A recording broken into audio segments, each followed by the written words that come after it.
what was the genesis of Yes. Streams? This is your company. You're the CEO. How did that start?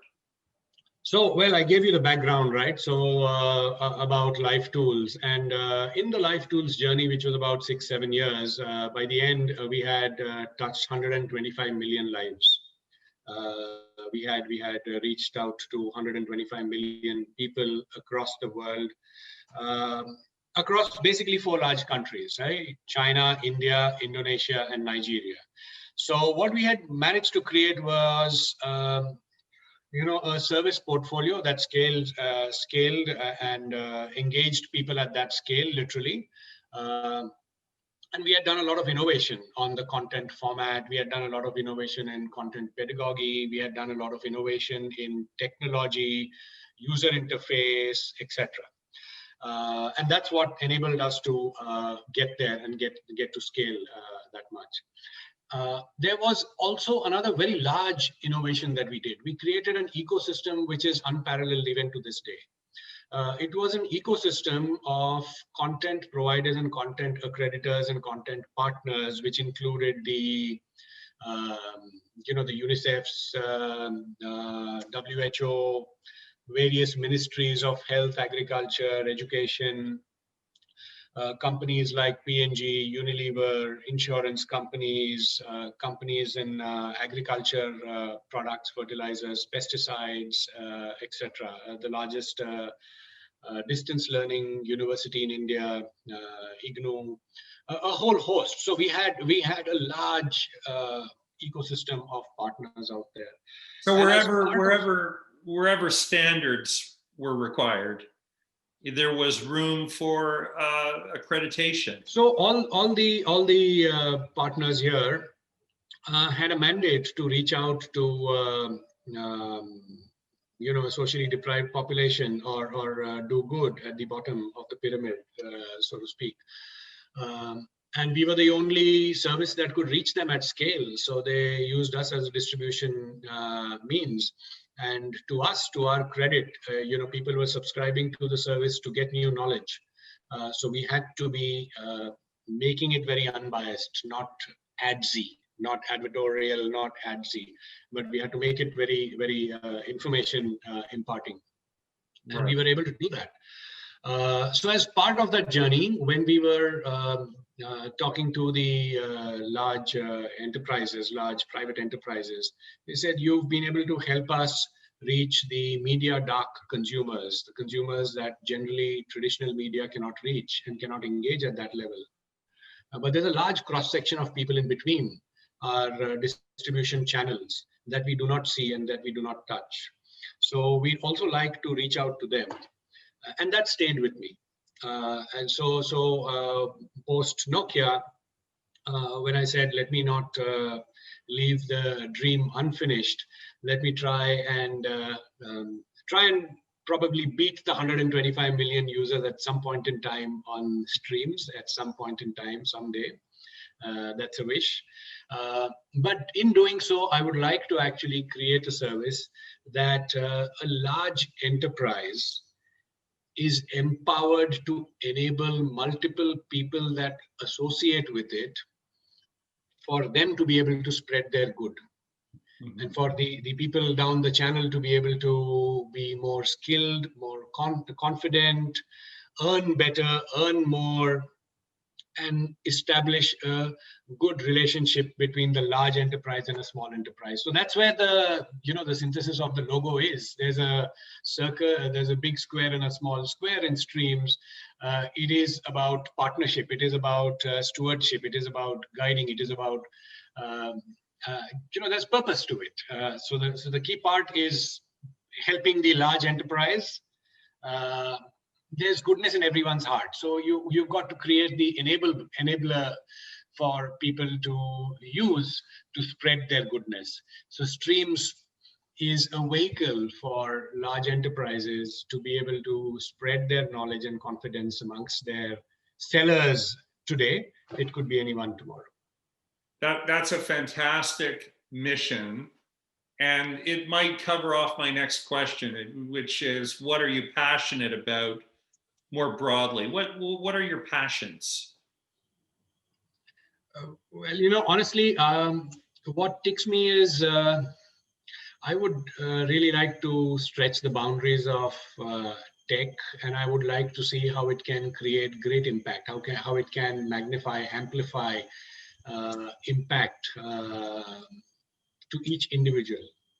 It's at an individual level, at a personal level. Because if it starts making sense to you at a personal level, you will connect with your heart.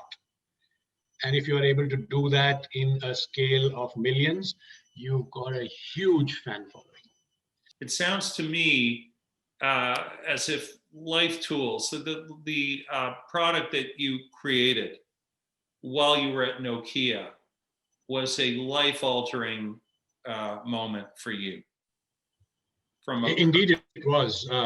Right? Indeed, it was. It was. It opened my mind, my eyes, my perspective to the possibilities. That if you have a dream, and even if it is a wild dream, but dream, and then try and put together the pieces that will constitute um, a reality, right? And then persevere, courageously strive, driving in that direction, right? CJ Meadows, we had her on our platform, and she said echoed something similar. She said, collect and then connect. And Yeah. right. And it's precisely what you have reiterated here. You went out and you made all of this technology available to people in very rural places in China and India and Africa who otherwise would not have had a hope of having any access outside of their town or village in many cases, and that would have had a material impact, right?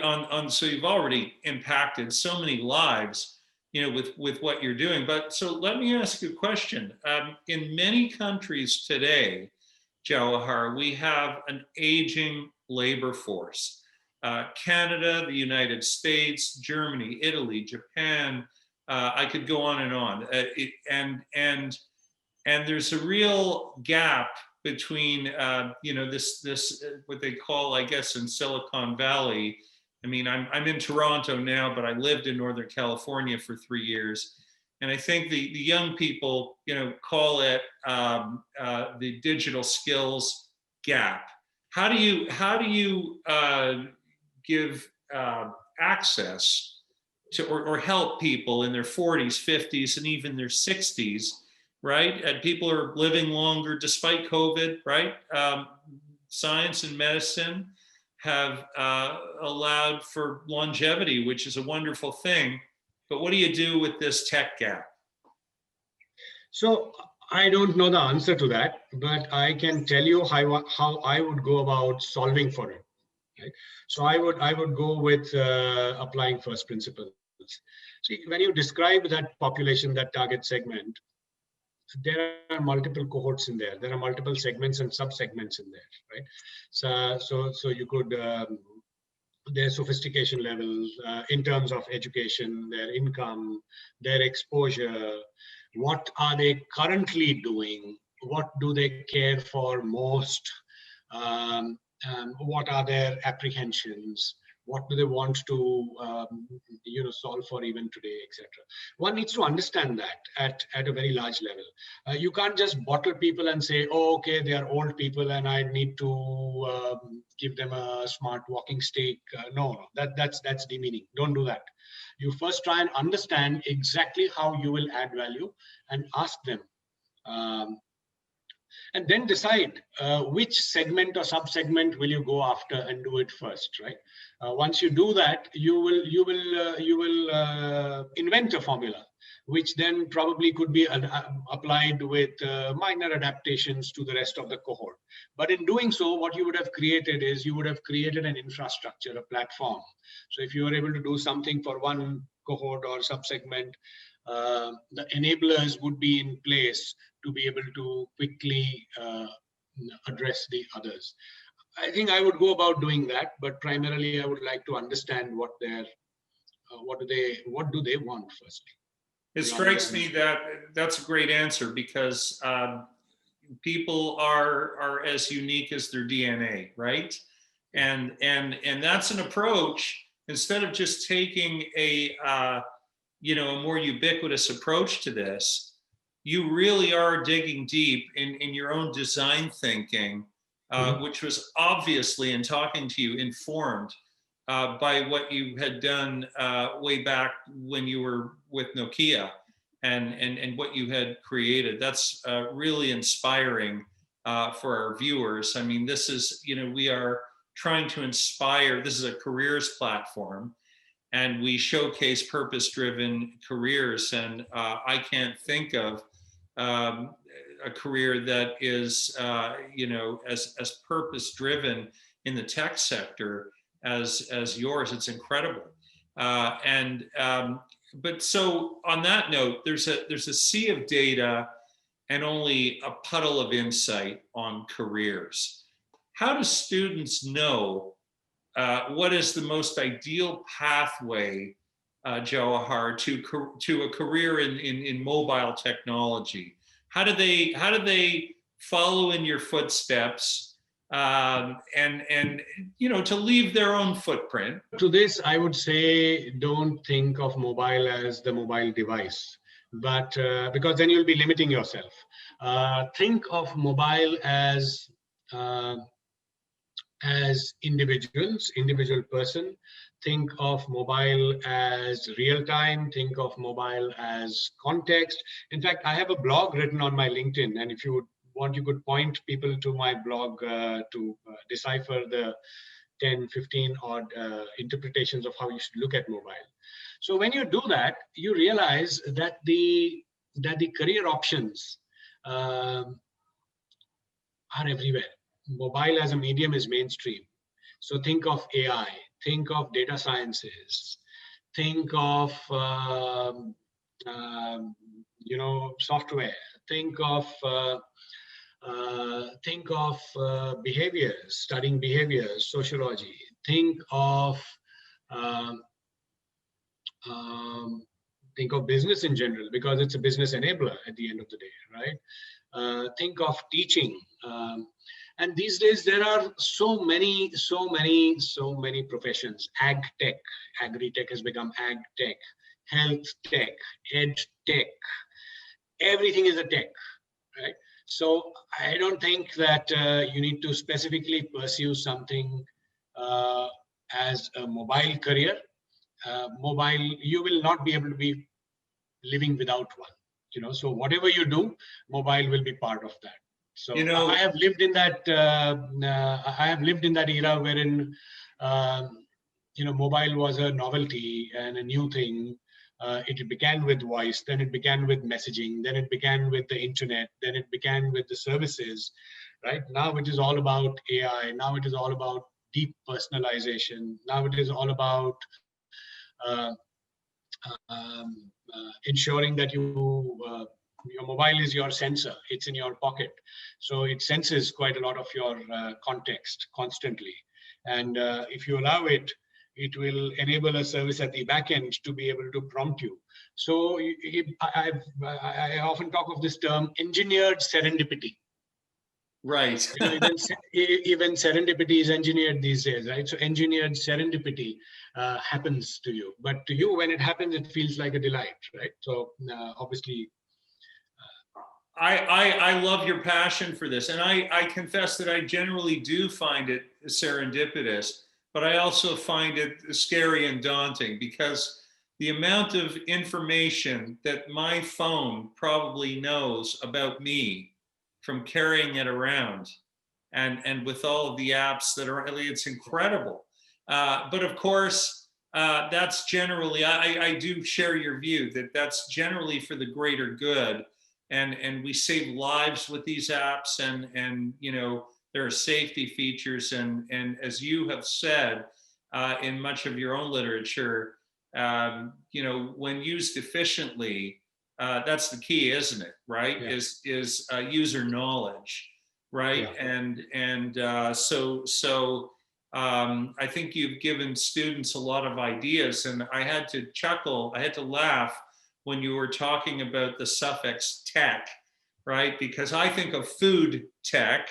Yes. I became vegan at 50 years old, and the food tech space is just burgeoning. It's exploding now, and so everything, you're right. I mean, that's a great statement. Everything really is tech. So thank you for giving our viewers such a primer on on mobile and what you have done, your footprint. Your footprint is really so interesting.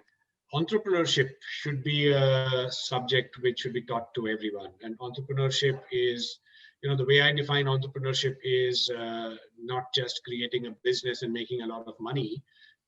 If you are successful, that's a byproduct. But entrepreneurship really is stretching the boundaries with minimal or negligible resources and still trying to deliver impact and your goals, right? So entrepreneurship in all its flavors and colors. Entrepreneurship, right from the most capitalistic ones, but also it should cover the entire spectrum. The deep from the social impact to business impact and everything in between, right? So one should broaden the perspective that we as individuals can go and create impact, and in doing so, generally there is an important dimension of working in teams and collaboration. So that, I guess, gets introduced in multiple ways in schools, but as part of an entrepreneurship ingrainment, so to speak, that's an important dimension. The other important dimension, maybe part of the same course, should be a very large emphasis on values. See, because the more information you have, it's very easy for you to be tempted to do something just over the edge.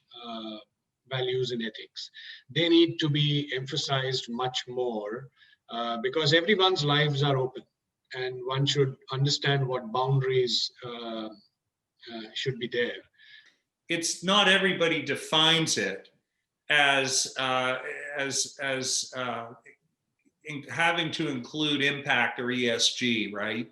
And I love the fact that not only you, but it strikes me that in this COVID era, in this very unfortunate pandemic that we're in, if there's one rainbow that I see, and I'm wondering if you see it as well, it's that so many innovators are not just innovators, corporations are increasingly focused on impact, and maybe that's because consumers are going to demand more. What do you think about that? Well, consumers are a very they're thinking from the heart these days. So it needs to appeal here.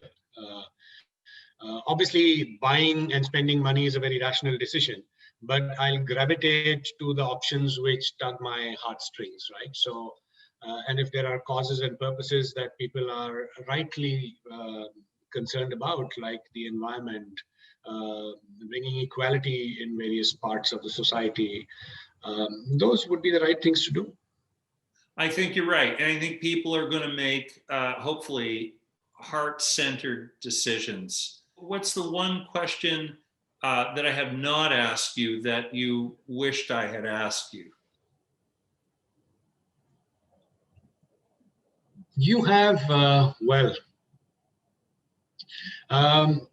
no, I guess you've asked me everything, but I could take this opportunity to elaborate on what we are doing with streams and where the future could be unfolding, right? Please do. So as I mentioned, there is a connected Genesis on Streams right from Life Tools, basically from the purpose point of view, but it's shaped differently. It's shaped as a B2B service for large enterprises or enterprises to enable their sales network with the right information constantly and ensure that each individual is confident. Now, once again, I would like to actually connect the head, heart, and pocket here. We genuinely believe so, right? So if you were to train someone in a class, they'll forget whatever you train in. The research has said that 70% gets forgotten in a week and 90% gets forgotten in 3 weeks. Unless and until you refresh people and put it into practice. So Streams has this continuous engagement with each individual. And while doing that engagement, we are also measuring, we are keeping a pulse check on each individual's knowledge levels on multiple attributes. And knowing that, our AI then is able to recommend the right piece of knowledge, literally drip feeding it, literally in small bits and bytes, right? In drip feeding it like refreshers. So not more than a 2-minute session. So literally small, and you can have multiple 2-minute sessions if you wish, right? But not more than that, kind of, to be able to drip feed and pull up the knowledge for individual attributes for every individual. And this is what we are doing at the scale of millions. So imagine each individual being mentored, so to speak. And the mentor is of a uniform level. So if you don't have a good mentor or you don't have a good teacher, your learning could be affected, right? But now if you homogenize that and the same individual treatment is applied to each learner, that's something to be talked about. And that's what we are trying to create. And that's the value that we are building through Streams. This is incredible, because I have held the view, in my professional life as a higher education lawyer, that so many students are small s streamed into schools without the proper aforethought to fit, including everything from prerequisite courses that they should have but don't, to the aptitude, or interest, whether it's from the heart or the mind, right, to enter into that program. I really want to thank you for giving me the time of day, your day, my night, here in Toronto. Really appreciate it. Thank you. My pleasure. Thank you for having me. Thank you for this conversation.